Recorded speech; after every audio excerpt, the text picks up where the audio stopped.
welcome to the Christie Taylor Show. I'm your host, Christie Taylor, and you are inside the Taylor Tilton Hour. Super excited to have you here on today. Let me tell you, we are going East Coast on today, talking about an amazing art form and some amazing evolution when it comes to creativity. Our special guest is coming with it. We are talking none other than New Jersey hip hop artist, photographer, and videographer, Eric Elfstrom. He has taken his talents to new heights outside the music industry, creating his multimedia brand, Elfstrom Media. He is emerging as a tremendous talent in a new space. He just wrapped up the mixtape tour 2022 with New Kids on the Block and shooting for the likes of music icons Naughty by Nature, Salt and Pepper, and In Vogue. And it's just the beginning of his new endeavor in his career. Now, Eric is just scratching the surface, and the best is yet to come. We're talking about hip-hop artist, photographer, and videographer, none other than Eric. I want you to welcome him to the Christie Taylor Show. Hi, Eric. It's nice to meet you. It's nice to meet you, too. Thank you for having me. First of all, as I was just doing, listening to your music, because of course you are a hip hop artist, also checking out your new venture as a photographer and videographer. I must confess, though we've never met each other, I am a fangirl. I'm fanning over your work. And I just want to kind of get into who you are as a person and as a creative. Let's take it back to New Jersey. Were you born and raised in the East Coast? Yeah, so I was born in Connecticut, and I lived there until I was 10, I think, around there. I think 10 years old. And then we moved to New Jersey, and I've been here ever since. I like the fact that, when it comes to hip hop and to find out that people who were, I would say, in the cradle of where it was born, to know how did it influence you growing up? Were you a child of the 80s or the 90s? 90s for sure. My favorite time period of hip hop is late 90s, mid 90s to 2000 or early 2000s. So, of course, as I was listening to some of your music, Eric, and I know you get this, but you have a very strong influence by Eminem. Was that I knew it was intentional? coming. Now, of course, not only because you're a white rapper or hip hop artist, but definitely a lot of your inflections, the storytelling. Is that something that he influenced you as well? Absolutely. I think hip hop in general, especially with the artists that I study, uh, I like studying their storytelling and how they write using descriptive detail to kind of paint the picture that they were brought up in or that they're in at that current time. Mhm. So storytelling is a huge factor for me when I write. And then, when I was growing up listening to these artists, especially Eminem, I was like, I want to try that. So that's a key component to my writing. I like the fact that you're speaking to the writing aspect, because I think that as I've looked at your creative outputs out there on your website, on your social media, storytelling seems to be driving you. So before hip hop, were there any other signs of your creativity growing up? Were you into bands, or did you write poetry or songs or anything like that growing up? No, not really. When I was younger, I would just sit by the TV and watch MTV Jams, and that was it. I would wait for the music videos that I would love. And I think probably my parents, like my dad would go to work, and normally a kid would like watch like Nickelodeon or something. And I was like, I want like music. And I would just sit there and watch it all day. And my parents were probably like, there's something wrong with this kid, but I loved it. I love the fact that when you talk about MTV Jams, that's kind of taking me back. That's a little retro. I mean, of course, MTV has evolved over the last. Has it made it 40 years yet, or is it still around 30 years? It's been around a long time. That's a good question. I'm not too Yeah. sure, but it's been there for a while. And I know that different generations have been impacted by MTV at different stages of its evolution. And so when you speak about MTV Jams, that's when we were very much still into fusing music with visuals. And before we get to the fact that you have now ventured into photography and videography, um, it's one thing to be a rapper on the East Coast. It's another thing to be into hip hop, but it's another thing to be industry. So, how did you begin to build your path to be in the upper echelon and with legends of hip hop? Um, it didn't come about with my music. I started shoot my uncle Mhm. prints for Naughty by Nature in Illtown Sluggers. So Wow. that's how I met Uncle Vinny. I've known Vinny since I was maybe like 13 around that time, and I'm 27 Wow. now.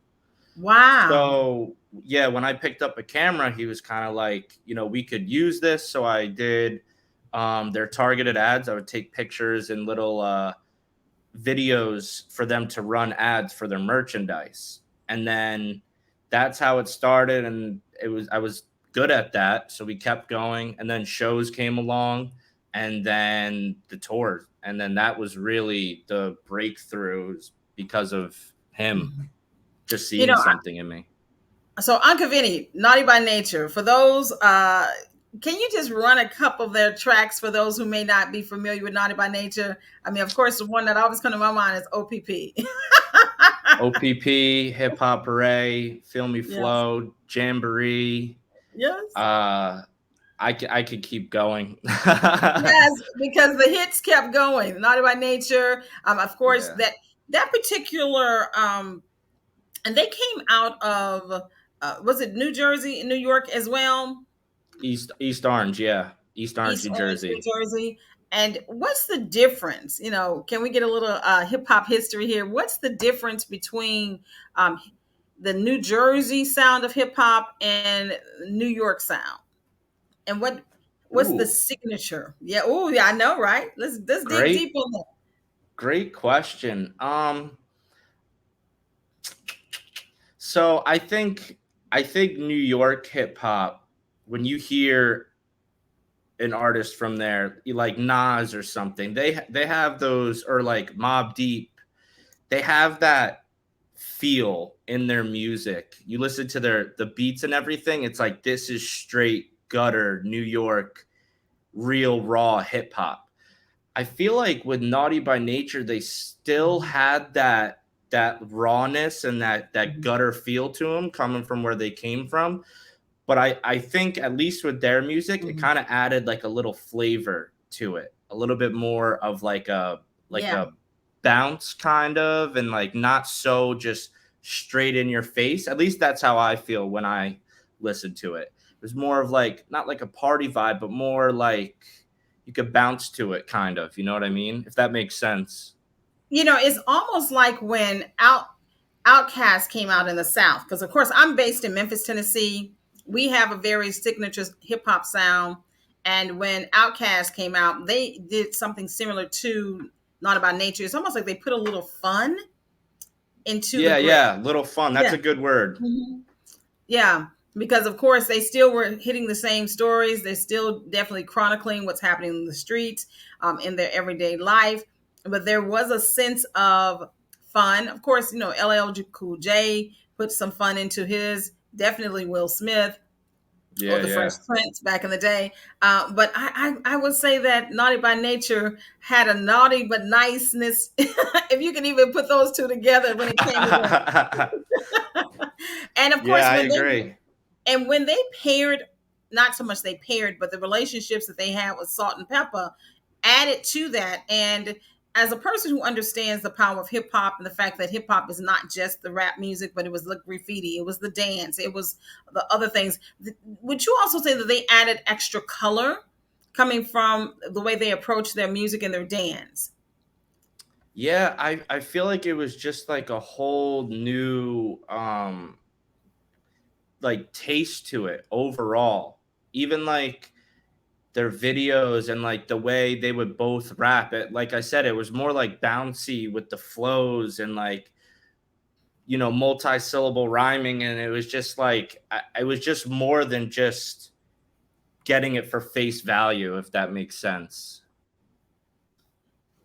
It totally does. It totally does. And I like the fact that you said, when it comes to their storytelling and even that extra bounce. Now, being a person who yourself, a hip hop artist, can you remember when you first spit your first rhyme? And do you remember what it was about? I know I Oh got to take you boy. way back. Um, I think when I wrote my first or tried to write my first song, I think it was just nursery rhyming like he, she, we, be.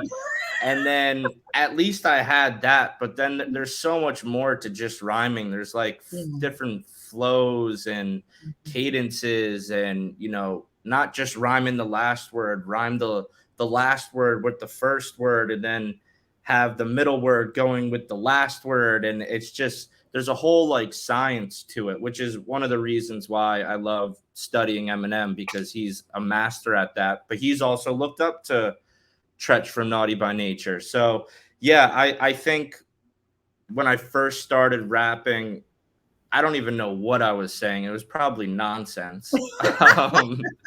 But I was just trying to figure it out, just trying to how to have these words at my disposal and then put a story within these rhyming words. So it was Now, of course. actually, it wasn't probably, it was definitely awful. I hope I never come across it. Oh my God, Eric, you probably sounded better than you know. Probably sounded better. Now, of course, I as you hope. said, once you really got into the industry aspect of it, but you really started creating your music, recording your music. Can you share with us the different projects that you've released and some of the standout songs that people have really resonated with? Yeah, so I on streaming services I have two projects called Mhm. Logophobia the sequel, Yeah. and then there's Studio B. And on Mhm. Logophobia the sequel, I have a song called Demons that people really, Yes. really like. There's also a video for it. Yes. And Can we pause and talk about that? Because as I was doing your playlist, that did stand out. What was the inspiration and what really you tapped into something on that song? yeah, so in that Mhm. song, immediately the hook stood out to me. We all have our demons, but mine are the meanest. So right there, I had to write about what haunts me, what has happened in the past, even if it may not haunt me still, but everything that creates a person. So I wrote that, and most of it's about my mom who passed away, and Mhm. that's one thing that has bothered me or still bothers me. And Mhm. writing about that, people can relate to it. There's millions of other people that go through the same thing. Right. And so if I could relate to one of my idols with them talking about what they Yes. talk about, I kind of figured, why don't I try this and I could do the same thing? Because there's millions of people that I could be a voice to that will Yeah. make them feel better just listening to that. That's very powerful because, as you say, whether it's a parent or a sibling or someone who you love dearly, and there's loss and there's grief, that is Mhm. a universal pain, and pretty much everybody can feel that. What's from the heart truly does reaches the heart. There were a couple of going back to the lyricism, the lyrics of the song. One thing that caught my eye or caught my ear, and even in the video, was is like, you need to run from me until, because they're going to want to come out and play. Can you kind of give me that was a lot of imagery with that. Yeah. So it's kind of like someone that has a lot of Mhm. like emotional baggage with them. And Mhm. it's like, he could be a great guy and everything, but like when you actually understand him, it's like, whoa, like what has happened? What's going on? So, and while I'm writing that is kind of me releasing Right. everything that's a part of me. And Right. like I said, people can relate to that. A lot of people, I could say as much as I can that like I have a bad story or been hurt. There's people that have been through way worse. Right. Right. So, no matter what you go Mhm. through, even if it's not as bad or even worse, there's always a voice to play that part in your life. Mental and emotional anguish is real. Oftentimes we discount it because it's the unseen, but it is the thing that drives us. They are the things that end up comprising our inner demons. And I love how when you said that they're going to want to come out and play, so you better run. that was such a great wordplay, and I really, really, and I saw it. Now let's talk about the visuals. You say you had a music video that went with it, and I know at some point, as you say, you started picking up the camera, and that's when Uncle Vinny of Naughty by Nature was like, "Hey, we could tap into that." So, have you been doing all of your own music videos, and if so, for how long? And how did you get into that? The way I actually got a camera is I had songs that I wanted to have videos for. So I bought a camera. I had no Mhm, idea how to use it. I watched YouTube videos to get behind the mhm, scenes mhm. shots for my own videos. Okay. So then, if I had a camera, at least this was my thought process. I guess it still is. If I have a camera and I can't shoot my own videos with me being in the shot. I have this camera that I can grab. Like I've grabbed friends randomly. I've grabbed my brother. I had my brother up in trees shooting shots, and they're all just like, "This is it. Eric's losing his mind again." But I could take this camera and be like, "You stand here, and I'm gonna go from point A to point B, and you just follow at this angle, whether it's looking up." So then I didn't have to wait on anybody. I hate relying on people. That's why Understood. I wanted to learn everything on my Mhm. own, with music, editing. So it was just one more person to cut out, and yeah, I guess it seemed to work. It sounds like you probably had that one time when you made a call. Somebody promised they would come through, and they did. It was a no show. Yep, Yeah. So you've been, yeah. absolutely. When you are creative and your juices are flowing, because number one, oftentimes the spark doesn't always hit, and when she does, when that creative spark shows up, you have to grab it by the horns, manifest that dream, get that vision out. And if you have someone who is unreliable, yes, it really does cause you to have to learn how to go the extra step. I had a question though, because it's one thing to out of necessity become your own cameraman, but what you're describing is directing. You have literally actually become a film director or a music video director. Are you able to tap into other people and do their music videos at this point, since you are stepping into that space? Yeah. Before I started shooting concerts and everything, I had a few artists in my area that we would make music and they would ask me to shoot videos. And I've only shot a few music videos, but now that I look back at it, no one I've always went to them and was like, we should shoot here and this shot will be like this and then this one will be like that. No one's ever really been like, I don't like that, or we should do this, kind of second guessed it. So Hmm. in a way that's amazing. They trust me. Yeah. But I'm getting into doing more music videos. I was just with Ryan Lane last week shooting a video for a new project. Who I had the joy Um, of interviewing. Oh my God, yes, he's amazing. He's so amazing. we're gonna have a bunch of stuff coming out. And like I said, like I even if I'm not behind the camera, I would love to direct. I would love to do Yeah. documentaries, short films if I had the chance Yeah. to. I think I could do a lot. Now, of course, you have out of your own out of necessity, you picked up the camera. You started shooting your own music videos, and as you say, you've had the joy of assisting other musicians. And you mentioned that Uncle Vinny has you doing photography. Let's go to it. First of all, I love photography. Let me just say that. That's why I have been, fanning over your work. And it's one thing to do still photography or editorial, but you do live action shots. You're doing stage shots. Those are some of the hardest to do. It's not How did easy. you? So, what is your approach, and what are you thinking as you're approaching the camera when you're seeing these performances? Because to catch an iconic moment, because everything is a moment when it comes to music and performances.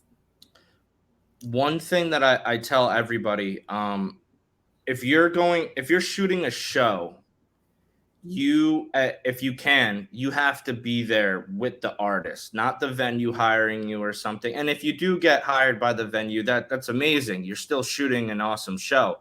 But if you're with the artist, we could be shoulder to shoulder, and I can get some stuff that the normal average person hasn't seen. And you can Google all these artists, and there's gonna be millions of photos of them live on a stage in a studio. My biggest thing is getting shots that someone may has not seen before, Wow. whether it's them backstage, coming off stage, just wiping sweat off their face. Maybe they messed up or something. I was fortunate enough Mhm. that we had 56 shows. So if I saw something, I could be like, oh, I could get that tomorrow, the next two shows. And you're talking Um, about the mixtape tour of 2022. Yeah. yes. Hmm. Yeah. So And I try to get photos that you wouldn't see every day, right. and get up close. So even if you have like a nice zoom lens, like really get their facial Yeah. expression when they put down the mic, or they're just grabbing it to start singing or rapping or something, to Yeah. just paint that picture.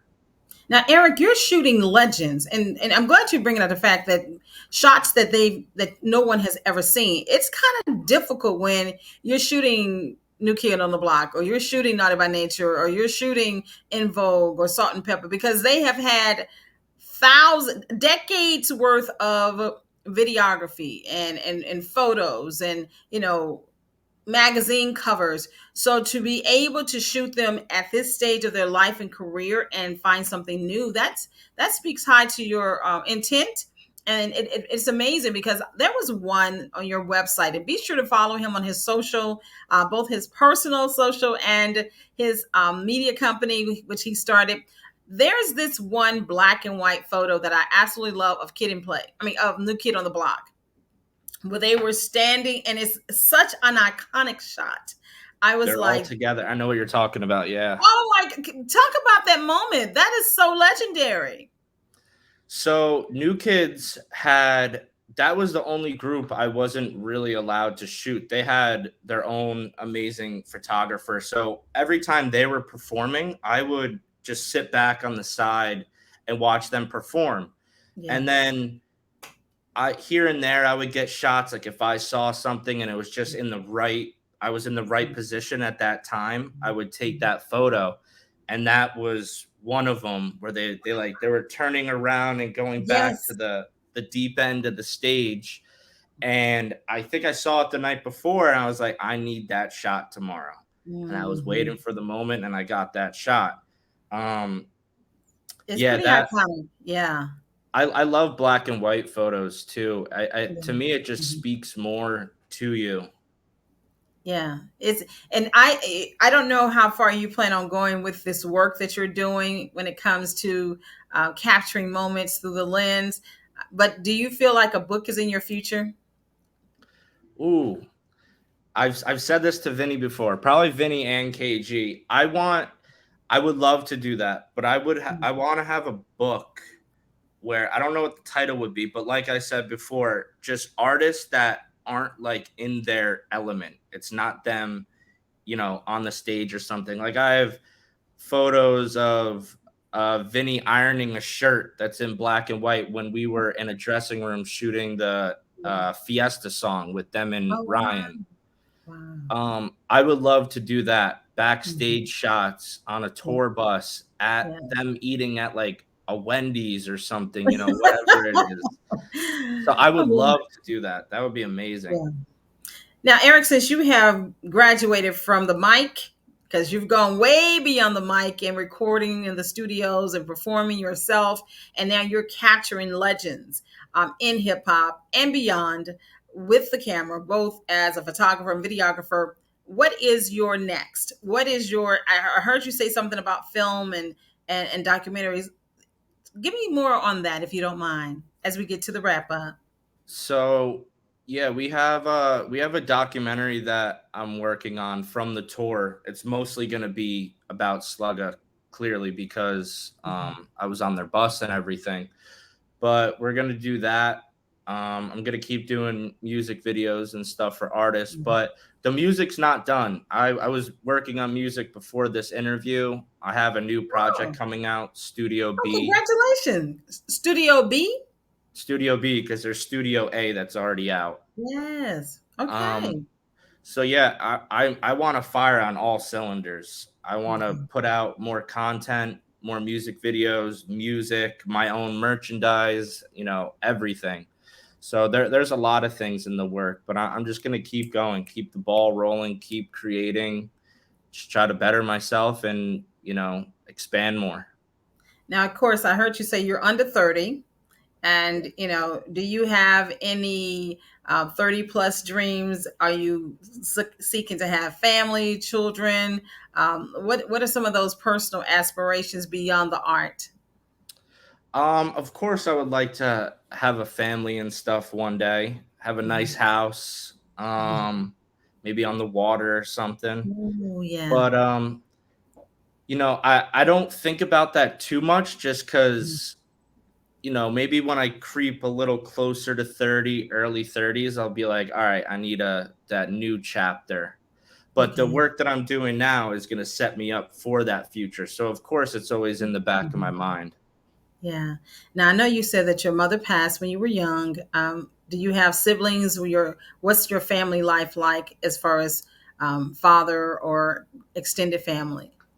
I have a younger brother. He's Okay. 22, I think. I hope. Um, my dad too. Mhm. They live like about an hour away, and then I have an uncle that's close by. I have family in Connecticut and stuff, but we all keep in touch here and there. Wow, this has been a joy to get to know you. We're just scratching the surface. I mean, and I want you to know, Eric, anytime you want to come back, I definitely want you to feel free to come to the Christie Taylor Show. Looking forward to your new music, Studio B. That's going to be happening very soon, as well as all of the different visual projects that you're working on. And for those who would just like a little bit more about him, here is his website. That's it. That's right. I totally love those. I don't know if you did that yourself or you had a photographer friend because they capture those moments so amazingly well, including the one in the theater with the ripped up seats. Yeah, that's my friend JT. That's who usually shoots my music videos when I can't obviously be behind the camera. And then the black and white one with the Elfstrom Media shirt on, that's my friend Francesca. That's I was like, hey, I need new photos um for all this new stuff that I'm doing. And that was kind of the same thing. I want to sit here and look up at me and take the shot. So I'm Yeah, still doing the same things I've been doing three, yeah. 4 years ago. Wow. Well, I tell you, your eye is amazing. Your circle of friends have the amazing eyes. I'm looking forward to when you do get to the small and big screen, because I know that your storytelling will be on point. It's in your music, it's in your music videos, it's in your photography. So hey, when you make it to the small and big screen, I'm going to be looking for your name in the credits. Thank you so much. I really appreciate it. And I absolutely want to come back and do the show again. This was amazing. Well, thank you very much. And any last words that you want to say, possibly to inspire a up and coming creative? Be different. Don't follow a trend because that's what's happening and what's working, because that's going to die out. If you're different, you could be setting something new, or you're ahead of the game to something that's not going to die out as quick. So never follow, kind of just follow yourself and what you see and Ooh, what you want to do, and yeah. then that's it. Only look straight. It doesn't matter what's going around you. Wow, I love that. Follow yourself. Oh, that's a good line. That's follow yourself. That's quotable. Put that on the tweet. Put it on a t-shirt. All right, Eric, thank you so much for being an amazing guest here on the Christie Taylor Show. And thank you all so much for checking us out. Hey, be sure to follow him on his website, on his social, and of course, be sure to follow the Christie Taylor Show. Thanks, everybody.